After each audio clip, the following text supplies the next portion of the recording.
ऐसा क्यों मैं ऐसा क्यों हूँ।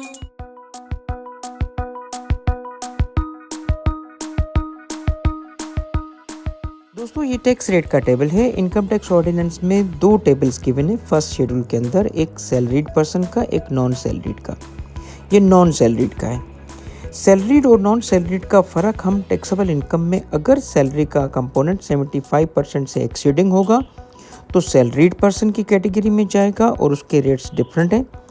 और अगर टैक्सेबल इनकम के अंदर सैलरी का कंपोनेंट 75% या उससे कम होगा तो ऐसे केस में वो नॉन सैलरीड में आता है। ये टेबल नॉन सैलरीड का है। जिस मेथोडोलॉजी से ये टेबल बनाए गए हैं उसको हम प्रोग्रेसिव टैक्स रेट्स कहते हैं, क्योंकि आप देख सकते हैं कि जैसे जैसे इनकम बढ़ रही है रेट बढ़ रहा है। ये 6 रोज़ 6 स्लैब्स कहलाती हैं। स्लैब 1 में 6 लाख रुपए तक की इनकम पे 0% है, यानी टैक्स नहीं लग रहा।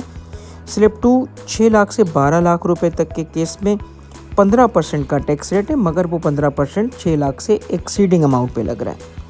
रो नंबर 3 के अंदर अगर आप आएँ तो 90,000 का फिक्स्ड अमाउंट है और 12 लाख से एक्सीडिंग 16 लाख रुपए तक का जो अमाउंट होगा उस पर 20% का टैक्स रेट है। अब ये जो 90,000 है ये फिक्स्ड अमाउंट है और उसके बाद जो 12 लाख रुपए से ऊपर अमाउंट होगा एक्सीडिंग अमाउंट, उस पर 20% लगेगा। तो एक तरफ हम 90,000 फिक्स अमाउंट लेंगे, दूसरी तरफ हम एक्सीडिंग अमाउंट का 20% लेके ऐड कर देंगे तो हमारा टोटल टैक्स अमाउंट आ जाएगा।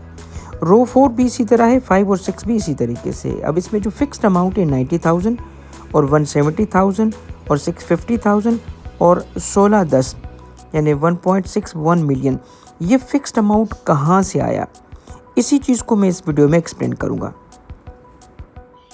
आइए दोस्तों अब इस फिक्स्ड अमाउंट को एक्सप्लेन करते हैं। ये वही टेबल है जिसके अंदर 90,000, 170,000, 650,000 और 16,10,000 रुपये का फिक्स्ड अमाउंट हमने देखना है कि किस तरीके से वर्कआउट हुआ है।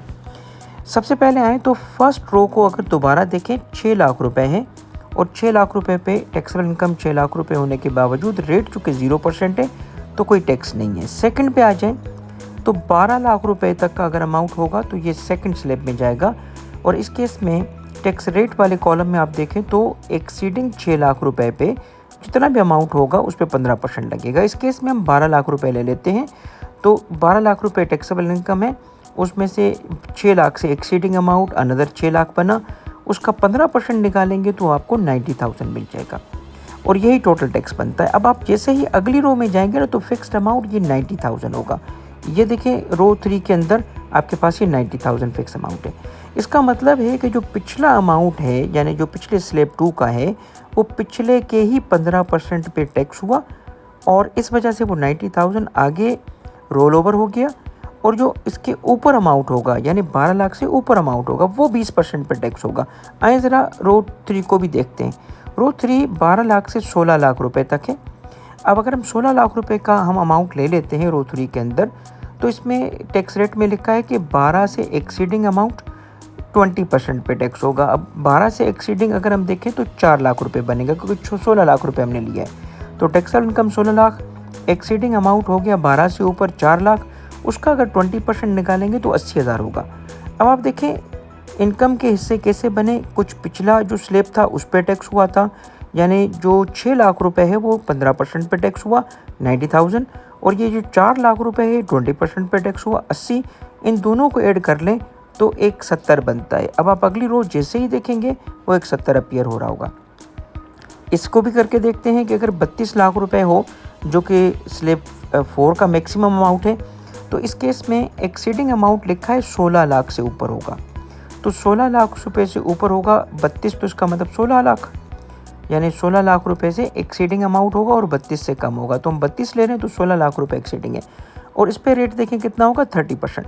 अब 16 लाख का अगर आप 30% निकालेंगे तो 480 बनेगा। अब किसी की भी इनकम अगर 32 लाख होगी तो 32 लाख 30% पे टैक्स नहीं होगी। इसके 6 लाख रुपए 15% पे होंगे, 4 लाख रुपए 20% पे होंगे और जो 16 लाख है ये 30 पे होंगे। अब तीनों को ऐड करेंगे 650 बनेगा। ये देखें अगली रो में 650 मौजूद है। फिर हम इसमें भी देखें कि अगर ये 56 लाख बनता है 5.6 मिलियन, ये अगर टैक्सेबल इनकम अगले स्लैब की ली जाए तो इसमें लिखा है कि 32 से एक्सीडिंग, तो 32 से एक्सीडिंग और 56 लाख होगा तो 24 लाख रुपए बनता है। तो इस केस में 24 पे रेट कितना है 40%, और 40 बनता है 960। अब इसका मतलब अगर किसी की इनकम 5.6 मिलियन है तो उसकी 6 लाख रुपए का 15%, 4 लाख 20%, 16 लाख 30%, और ये 24 जो होगा ये 40% पर टैक्स होगा। एज ए रिज़ल्ट आप देखेंगे 960 इन सबको ऐड करेंगे तो 1610, और ये देखें आगे 1610 है। तो जब हम कहते हैं ना कि किसी भी केस में कि रेट ये 40% है या 45% है, तो ऐसा नहीं है, वो सिर्फ एक्सीडिंग इनकम पे। एज ए रिज़ल्ट ये जो फिक्स्ड अमाउंट है ये कॉन्सेप्ट आपका अब क्लियर हुआ।